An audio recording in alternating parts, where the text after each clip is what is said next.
Un prodige de 10 ans entre dans la salle d'audience, sa petite silhouette contrastant fortement avec les imposants piliers de la justice qui l'entourent. L'atmosphère crépite d'impatience, certains regardent avec scepticisme, d'autres avec admiration, mais tous sont captivés par l'audace du moment. Ce jeune avocat, doté d'un esprit aiguisé et d'une éloquence qui surpasse même les professionnels aguerris, s'apprête à affronter un juge réputé pour son autorité sans faille. Les murmures de la foule se transforment en silence tandis que l'enfant commence à parler.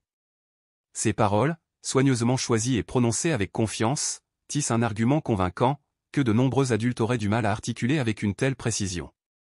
À mesure qu'il présente son cas, il devient de plus en plus évident que sa compréhension des principes juridiques est tout simplement étonnante. Sa passion pour la justice brille dans ses yeux, éclairant chaque argument qu'il avance. Le juge, un homme qui a présidé d'innombrables affaires, bouge inconfortablement sur son siège. Son air d'autorité habituel vacille en présence de ce garçon exceptionnel, dont le savoir et le sang-froid défient son âge. La salle d'audience, lieu où les mots exercent un pouvoir et où les verdicts façonnent les destins, n'appartient désormais plus aux professionnels expérimentés mais à un enfant qui ose défier la norme. Amis, famille et spectateurs curieux sont assis, fascinés, leurs expressions étant un mélange de crainte et d'incrédulité. Chaque argument présenté par le garçon témoigne de sa préparation méticuleuse et de son désir inébranlable de voir la justice prévaloir. Au fur et à mesure que le procès se déroule, le juge, une fois inébranlable dans sa confiance, se retrouve à lutter pour garder le contrôle. L'interrogatoire incisif du garçon révèle les failles de l'affaire, laissant la défense patauger et le public suspendu à chaque mot. Le juge, qui semblait autrefois inébranlable, hésite désormais, son autorité ébranlée par le génie de l'enfant devant lui. Puis, dans un moment dont on se souviendra pendant des années, le silence s'installe dans la salle d'audience. Le juge, visiblement affecté, se retrouve sans réponse. Ce qui a commencé comme un procès de routine s'est transformé en une extraordinaire démonstration d'intelligence et de courage, obligeant toutes les personnes présentes à reconsidérer leur notion de justice et de sagesse. Le message est indéniable, ne sous-estimez jamais le pouvoir d'un jeune esprit déterminé. Parfois, les leçons les plus profondes viennent des voies les plus inattendues, et parfois, les véritables champions de la justice arrivent sous la forme d'un enfant. Dans une petite ville où les couleurs vives peignaient les rues et où les rires des enfants résonnaient dans chaque ruelle, un jeune prodige nommé Matteo se préparait à relever le défi le plus important de sa vie. À seulement 12 ans, il était devenu une sensation locale, stupéfiant même les juristes les plus chevronnés par son étrange capacité à interpréter et à appliquer des principes juridiques complexes. Mais aujourd'hui, son talent était sur le point d'être mis à l'épreuve dans une affaire qui pourrait ébranler les fondements même de sa communauté. Le jour du procès s'est levé avec un ciel lumineux, comme si l'univers lui-même était témoin de cet événement capital. Le palais de justice, avec ses murs en bois sombre et ses bancs polis, regorgeait de spectateurs impatients de voir comment un enfant se comporterait contre un juge estimé. Parmi eux se trouvait don Fernando, un homme connu pour son sens inébranlable de la justice et sa présence imposante qui avait intimidé même les avocats les plus accomplis. Le cas en question était celui d'un homme âgé accusé à tort d'un crime qu'il n'avait pas commis ou une grave injustice que Matteo ne pouvait ignorer. Vêtu d'un costume parfaitement ajusté, l'expression inébranlable, le jeune avocat dégageait une assurance qui semblait presque surréaliste pour quelqu'un de son âge. Au début du procès, les arguments de Matteo se sont déroulés avec une clarté et une logique étonnantes, chaque mot frappant comme une flèche bien dirigée. Il ne parlait pas seulement de faits et de lois, mais aussi de vérité, de moralité et du véritable coût humain de l'injustice. La salle d'audience, autrefois remplie de murmures sceptiques, était désormais suspendue à chacun de ces mots. Mais ce n'est pas seulement son intellect qui a laissé un impact, c'est aussi sa capacité à se connecter avec les gens sur le plan émotionnel. Il a rappelé à la salle que derrière chaque affaire se trouvait une personne, une vie, un rêve en jeu. Et pendant qu'il parlait, quelque chose de remarquable s'est produit. Don Fernando, le juge inébranlable, s'est retrouvé à remettre en question son propre point de vue. Il avait statué sur d'innombrables affaires, mais quelque chose dans les arguments de Matteo le déstabilisait. Le doute s'est glissé dans son esprit, remettant en question ses convictions de longue date sur la loi. Pour la première fois depuis des années, il se sentait vulnérable, non pas devant un adversaire, mais devant la vérité. Puis, par une tournure étonnante des événements, don Fernando interrompit les débats. Sa voix, habituellement ferme et autoritaire, contenait désormais un tremblement inconnu. Il a admis qu'une erreur avait été commise, que le procès n'aurait jamais dû avoir lieu sans un examen plus approfondi des preuves. Un halètement collectif remplit la pièce, suivi d'une vague d'admiration et de gratitude. Sous les applaudissements, Matteo a compris qu'il avait accompli quelque chose de bien plus grand que de gagner un procès, il avait touché le cœur d'un homme qui avait passé sa vie à défendre la justice. Ce jour-là, dans cette salle d'audience, un jeune garçon est devenu un symbole d'espoir, prouvant que la vérité et l'équité peuvent prévaloir, même dans les endroits les plus inattendus. Dans une salle d'audience qui ressemblait plus à une grande scène qu'à une simple salle de justice, une scène remarquable s'est déroulée. Un garçon de 10 ans, doté d'une confiance inébranlable, faisait face à un juge qui avait été témoin de décennies de procès, mais qui n'avait jamais rien vu de pareil. L'air crépitait d'impatience. Les spectateurs, certains dubitatifs, d'autres fascinés, regardaient dans un silence feutré l'enfant se préparer à défendre sa cause. Mais ce n'était pas un cas ordinaire, c'était personnel. Le sort de sa mère, accusée à tort d'un délit mineur, était en jeu, et il savait que ce moment pouvait tout changer pour sa famille. L'accusation était née d'un malentendu, mais elle s'est transformée en une grave affaire juridique, menaçant la stabilité de leur vie. Tandis que le garçon parlait, ses paroles avaient un poids bien au-delà de son âge. Ses arguments n'étaient pas seulement logiques mais passionnés, transperçant les traditions rigides de la salle d'audience comme un phare de vérité indéniable. En face de lui était assis le juge, un homme vieilli par le temps, au visage marqué par des années passées à rendre des verdicts difficiles. Initialement dédaigneux, il a écouté avec un professionnalisme détaché. Mais à mesure que le garçon avançait, démontant l'affaire pièce par pièce, quelque chose dans l'expression du juge changea. Les paroles de l'enfant, si précises et pourtant pleines d'émotions brutes, ont ému quelque chose au plus profond de l'homme. Son autorité exercée commença à vaciller. Il ne se contentait plus de présider une affaire, il était témoin d'un acte d'un courage extraordinaire. Puis vint le moment qui laissa toute la salle d'audience dans un silence stupéfait. Au lieu de statuer immédiatement, le juge a fait quelque chose d'inattendu, il a écouté. Vraiment écouté. Il s'agissait d'une rare démonstration d'humilité au sein d'un système juridique rigide, une reconnaissance du fait que la sagesse n'est pas uniquement le domaine des expérimentés. Ce qui s'est produit ce jour-là était plus qu'une victoire juridique, c'était un témoignage du pouvoir de la sincérité, de la détermination et de la conviction que la justice devait servir le peuple, et non l'inverse. À la fin du procès, la salle d'audience autrefois imposante ne semblait plus aussi distante et froide. Les murs qui semblaient autrefois inébranlables témoignaient d'un moment de transformation à un moment où la croyance inébranlable d'un enfant en la vérité avait remodelé les fondements mêmes de la justice. Parfois, les plus grandes révolutions commencent par les plus petites voix. En fin de compte, le jeune avocat a non seulement défendu sa mère, mais a également redéfini ce que signifie être un défenseur de la justice. Sa détermination inébranlable et son éloquence ont trouvé un écho bien au-delà de la salle d'audience, incitant les gens à remettre en question le statu quo et à envisager un système juridique plus compatissant.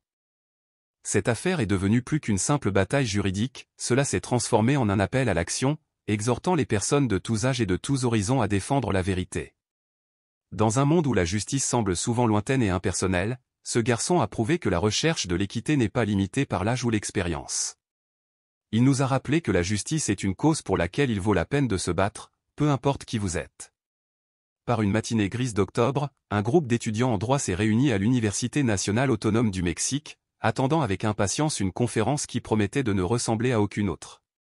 Leur professeur avait annoncé une discussion spéciale sur une affaire récente qui avait captivé le pays tout entier. C'était le cas d'un enfant prodige âgé d'accent grave peine 10 ans qui avait stupéfié la nation avec une défense impeccable en salle d'audience qui avait laissé même le juge sans voix. Ce qui a commencé comme une extraordinaire démonstration de talent s'est rapidement transformé en une révélation brutale des failles du système judiciaire mexicain, des failles que beaucoup avaient négligées depuis trop longtemps. En écoutant attentivement, les étudiants ont réalisé que la capacité de ce garçon à articuler des arguments juridiques avec autant d'efficacité n'était pas simplement une anomalie unique. Au contraire, cela a mis en lumière un problème plus vaste, le besoin urgent d'une réforme de la formation juridique et des pratiques judiciaires. Les médias bourdonnaient de débats sur la question de savoir si les jeunes esprits devaient être autorisés à s'engager dans des questions juridiques complexes, mais derrière les gros titres sensationnels se cache une vérité bien plus profonde. Derrière cette histoire inspirante se cache une sombre réalité, le système judiciaire mexicain est confronté à une crise de confiance et d'efficacité. Une étude récente a révélé que 80% des citoyens n'avaient pas confiance dans le système judiciaire, tandis que 70% estimaient que la défense juridique était un privilège réservé uniquement aux riches et aux bonnes relations. Cela soulève la question suivante, comment est-il possible qu'un enfant puisse naviguer dans un système dans lequel même des professionnels chevronnés ont du mal à travailler ? Le cas du jeune avocat a non seulement mis en lumière le potentiel de la prochaine génération, mais a également révélé une lacune inquiétante dans la formation des professionnels du droit. De nombreux diplômés des facultés de droit entrent dans ce domaine avec peu ou pas d'expérience pratique, s'appuyant uniquement sur des connaissances théoriques qui leur font souvent défaut dans des situations réelles. L'approche traditionnelle ancrée dans la mémorisation par cœur des lois et des procédures rigides laisse les étudiants mal préparés à affronter les complexités d'un paysage juridique en évolution. Cette déconnexion alimente un cercle vicieux dans lequel une formation inadéquate entraîne la méfiance du public, perpétuant ainsi l'inefficacité du système. Aborder ce problème n'est plus un choix mais une nécessité, surtout alors que d'innombrables personnes se retrouvent chaque jour sans défense dans des batailles juridiques. L'histoire extraordinaire de l'enfant avocat nous oblige également à repenser l'éducation juridique. À une époque de progrès technologique rapide, les universités doivent adopter l'innovation en intégrant des méthodes d'apprentissage dynamiques et pratiques. L'intégration de simulations de procès, de débats structurés et d'outils juridiques numériques dans les programmes pourrait combler le fossé entre la théorie et la pratique. De telles réformes amélioreraient non seulement la pensée critique et les capacités de résolution de problèmes des étudiants, mais restaureraient également la confiance dans le système judiciaire, un objectif qui devrait être au cœur de la formation des futurs professionnels du droit. En fin de compte, le parcours du jeune avocat est plus qu'un simple récit inspirant, c'est un signal d'alarme. Cela nous rappelle que célébrer des talents exceptionnels ne suffit pas, nous devons également reconnaître et remédier aux lacunes systémiques de notre cadre juridique. La capacité d'un enfant à défier un juge chevronné ne devrait pas être seulement un spectacle, elle devrait être un catalyseur de changements significatifs. Une transformation qui ne profite pas seulement aux futurs avocats mais qui protège les droits de la société dans son ensemble. Dans une petite ville où la justice semblait souvent être un concept abstrait, un jeune prodige du droit s'est retrouvé au centre d'une affaire qui allait redéfinir non seulement sa vie mais aussi la façon dont sa communauté percevait la justice. Ce jeune avocat remarquable, surnommé « l'avocat des enfants », s'était consacré dès son plus jeune âge à l'étude du droit, déterminé à défendre ceux qui ne pouvaient pas se défendre eux-mêmes. Sa croyance inébranlable en l'équité l'a amené à faire face à un juge qui, malgré des années d'expérience, semblait avoir perdu le sens de l'empathie et de la responsabilité qui devrait définir son rôle. L'affaire tournait autour d'un groupe de citadins injustement accusés d'un délit mineur. C'est avec une profonde conviction que l'avocat des enfants a pris leur défense, estimant que la vérité et la justice doivent toujours prévaloir, quelles que soient les difficultés. Dès le début du procès, la tension s'est emparée de la salle d'audience. Le juge, tristement célèbre pour son attitude sévère, semblait plus intéressé à maintenir son autorité qu'à écouter véritablement les arguments présentés. Mais le jeune avocat a refusé de se laisser intimider. Avec une éloquence saisissante et une passion indéniable pour la justice, il a méticuleusement démonté les arguments de l'accusation, révélant des incohérences flagrantes dans leur témoignage. Ses paroles avaient du poids, non seulement parmi ses partisans, mais même parmi ceux qui doutaient de lui au départ. Pourtant, le moment le plus choquant n'est pas venu du génie du jeune avocat mais de la réaction du juge. Au lieu de reconnaître les arguments convaincants qui lui étaient présentés, le juge a choisi de rejeter catégoriquement les preuves, comme si la vérité n'avait pas sa place dans sa salle d'audience. Ce mépris flagrant de la procédure régulière a laissé tout le monde incrédule. L'avocat des enfants ne se battait pas seulement pour ses clients, il se battait pour maintenir l'intégrité même du système judiciaire. La frustration s'est accrue lorsque le juge, plutôt que d'aborder le fond de l'affaire, a eu recours à des attaques personnelles. Il a remis en question les qualifications de l'avocat des enfants, minimisant ses capacités comme si son âge invalidait d'une manière ou d'une autre la vérité qu'il disait. Il ne s'agissait pas seulement d'une attaque contre un jeune défenseur, c'était le reflet d'un système qui fait souvent taire ceux qui contestent ses défauts. Au fur et à mesure du déroulement du procès, il est devenu de plus en plus évident que les décisions du juge n'étaient pas fondées sur l'équité mais sur un désir d'affirmer sa domination. La salle d'audience, autrefois espace de vérité et de justice, était devenue un champ de bataille pour le pouvoir et l'ego. Mais le défi du jeune avocat a déclenché quelque chose de plus grand. La communauté, autrefois passive face à l'autorité, a commencé à remettre en question l'intégrité du processus judiciaire. Il voyait en lui un symbole de résistance, la preuve que le courage et la conviction pouvaient ébranler même les structures de pouvoir les plus rigides. Même si le verdict du procès ne lui a peut-être pas été favorable, sa position inébranlable a laissé une marque indéniable dans la conscience de la ville. Son parcours est devenu un témoignage de l'idée que la justice ne consiste pas seulement à gagner ou à perdre, mais à défendre la vérité dans un monde qui l'obscurcit si souvent. Ainsi, dans cette petite ville, un enfant prodige nommé Matteo a continué à défier les normes. Doté d'une soif insatiable de connaissances et d'une croyance inébranlable en la justice, il avait déjà prouvé que l'âge n'était pas un obstacle pour faire une différence. Son histoire ne faisait que commencer. La curiosité insatiable et la passion de Matteo pour la justice l'ont amené à créer un club de débat dans son école. Au sein de cet espace, ses camarades de classe se sont engagés dans des discussions stimulantes sur des dilemmes juridiques et éthiques, affinant leur esprit critique tout en aiguisant leur capacité à construire des arguments convaincants. Plus qu'un simple rassemblement de jeunes débatteurs, le club est devenu une plateforme où les étudiants s'interrogent sur le monde qui les entoure, se plongeant dans les complexités de la justice et du système judiciaire. Désireux de tester ses compétences dans un contexte réel, Matteo a décidé de participer à un concours d'art oratoire au palais de justice local. Le défi ? Présenter une affaire juridique hypothétique devant un juge expérimenté, qui évaluerait la clarté, la logique et le caractère persuasif de chaque argument. Conscient que la préparation serait la clé du succès, Matteo a consacré des semaines à étudier les procès historiques, à s'imprégner de la rhétorique des grands orateurs et à peaufiner son discours. À l'aide d'outils numériques, il s'est enregistré à plusieurs reprises, analysant chaque nuance de son ton, de sa posture et de son discours. Sa quête incessante de l'excellence a alimenté sa détermination à maîtriser non seulement l'art de l'argumentation, mais également la capacité de rester calme sous pression. Lorsque le jour du concours est arrivé, la salle d'audience était bondée. Parmi le public se trouvaient ses amis, sa famille et des spectateurs curieux désireux d'assister à la compétition. Vêtu d'un costume emprunté à son père, Matteo respirait une confiance au-delà de son âge lorsqu'il se tenait devant le juge. Son sujet était audacieux, l'importance de l'équité dans le système judiciaire. S'appuyant sur des cas réels d'injustice qu'il avait étudiés, il a habilement relié son argument aux luttes auxquelles de nombreux membres de sa communauté ont été confrontés, rendant son message profondément pertinent. Son approche a captivé à la fois le juge et le public, mais ce qui l'a vraiment distingué, c'est sa plongée sans peur dans un sujet sensible, la corruption au sein du système judiciaire.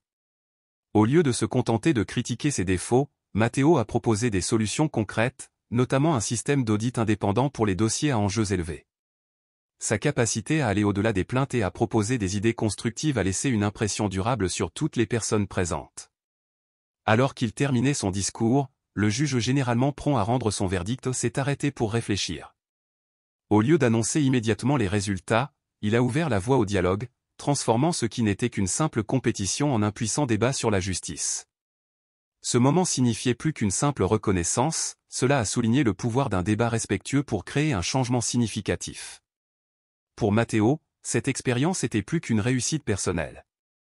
Ses paroles ont suscité quelque chose chez ses pairs, les incitant à agir. Dans les jours qui ont suivi, plusieurs étudiants l'ont approché avec l'idée de former un groupe d'action communautaire dédié à discuter de questions juridiques et à prôner le changement. Ce qui a commencé comme un club de débat scolaire s'est transformé en un mouvement qui a donné aux jeunes le pouvoir de remettre en question le statu quo. Cette histoire témoigne du rôle transformateur que les jeunes peuvent jouer pour façonner l'avenir. Grâce à l'éducation, à la préparation et au courage de s'exprimer, même les plus jeunes membres de la société peuvent remettre en question des systèmes profondément enracinés et proposer des solutions innovantes. L'impact de Matteo s'est étendu bien au-delà de ce seul discours, ses paroles ont déclenché une conversation, prouvant que parfois, la voix d'un seul individu déterminé peut résonner bien au-delà des murs d'une salle d'audience. Dans une autre salle d'audience aux enjeux élevés, un jeune avocat a fait une impression inoubliable par sa capacité à démonter des arguments complexes et à manier une rhétorique juridique avec une précision inégalée. Dans un espace où les mots étaient des armes et le silence pouvait servir de bouclier, il a employé une stratégie qui a laissé tout le monde impressionné. Sa maîtrise de la persuasion ne consistait pas seulement à présenter des faits juridiques précis, il s'agissait également de tisser un récit qui résonnait à la fois sur le plan logique et émotionnel. Alors qu'il construisait méthodiquement son dossier, la tension dans la pièce est devenue palpable. Chaque argument était soigneusement structuré, chaque phrase choisie pour un impact maximum.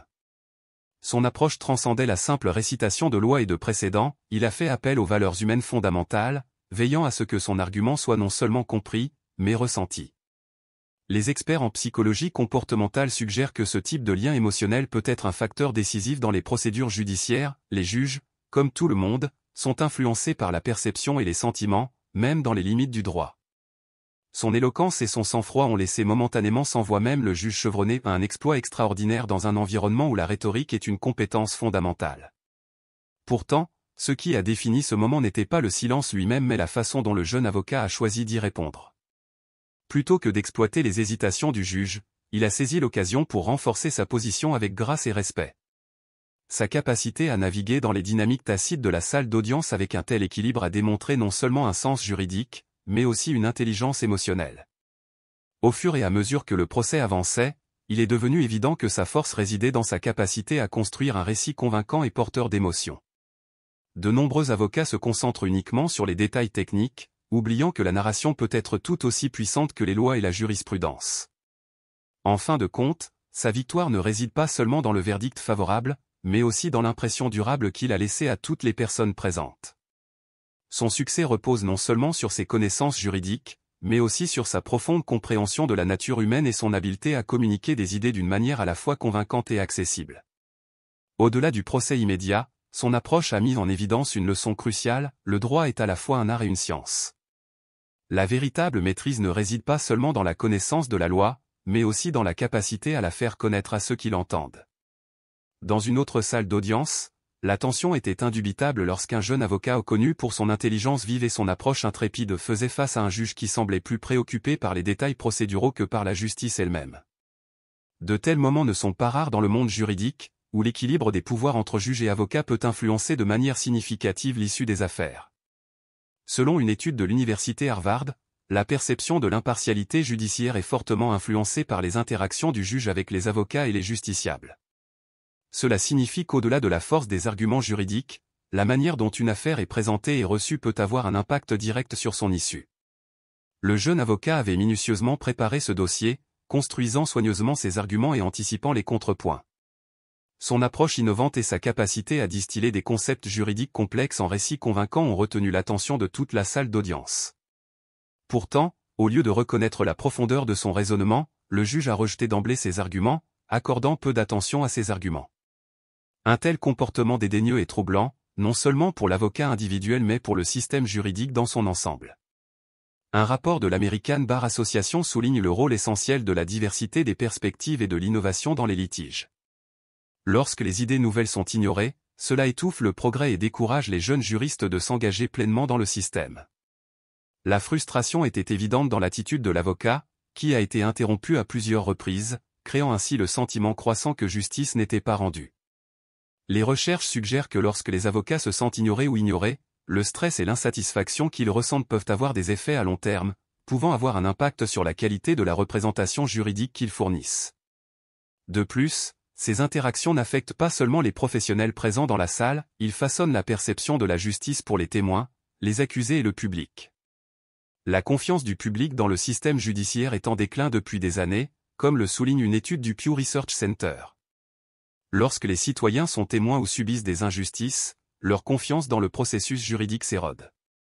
Si les gens croient que l'équité est inaccessible, ils risquent de se désengager complètement du système, ce qui entraînera des conséquences sociétales plus vastes.